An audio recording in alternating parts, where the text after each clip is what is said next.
Hello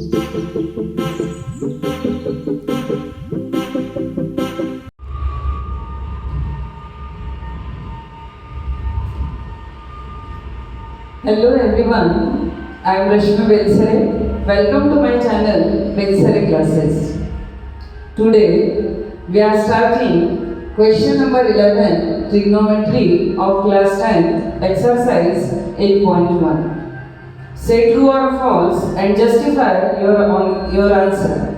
तो हमको यहाँ स्टेटमेंट ट्रू है या फॉल्स है ये भी बताना है और उसका जस्टिफिकेशन भी देना है, यानी गिव रीजन। कि फर्स्ट है the value of 10a is always less than 1, कि 10a की वैल्यू हमेशा लेस देन 1 होती है। सपोज हमने लिया कि a इज 60, तो वी नो कि 10 60 is equals to √3 is equals to 1.732। 1.732 that is greater than 1, ये वैल्यू 1 से ग्रेटर है, इसलिए हमारा ये स्टेटमेंट जो है वो फॉल्स है। Because value of 10a may be greater than 1, कि 10a की वैल्यू 1 से ग्रेटर हो सकती है। सेकेंड क्वेश्चन है हमारे पास sec a is equal 12/5 for some value of angle a, कि यदि एंगल A की किसी भी वैल्यू के लिए हमारे पास 12/5 हो सकता है क्या? तो यस, बिकॉज वी नो कि sec theta is equals to hypotenuse upon base, and means hypotenuse is greater than both the sides base and perpendicular. तो here hypotenuse is greater than base, so we can say the value of sec A will be 12/5. So this statement is true, and justification is कि sec theta is equals to hypotenuse upon base, and in this question hypotenuse is greater than base. Third है कि cos A is the abbreviation used for the cosecant of angle A. Cosecant का abbreviated form होता है cosec. Cosecant इसका abbreviated form होता है cosec.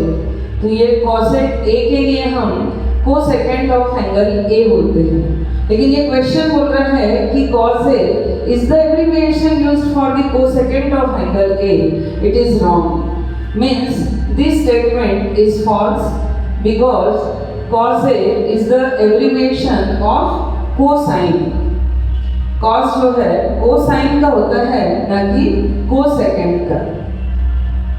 Next है cot A is the product of cot and A. There is no meaning of separating cot and A. यदि cot और ए को हम सेपरेट करते हैं तो इसका कोई मीनिंग नहीं है, ये ना ही प्रोडक्ट है कॉट इंटू ए का। Cot A means cotangent of A, means angle A कोई भी एक्यूट एंगल और उसका कोटेंजेंट। तो ये भी हमारे पास हुआ false, because there is no meaning of cot and A when they separated. Last one कि sine theta is equals to 4/3 for some angle theta.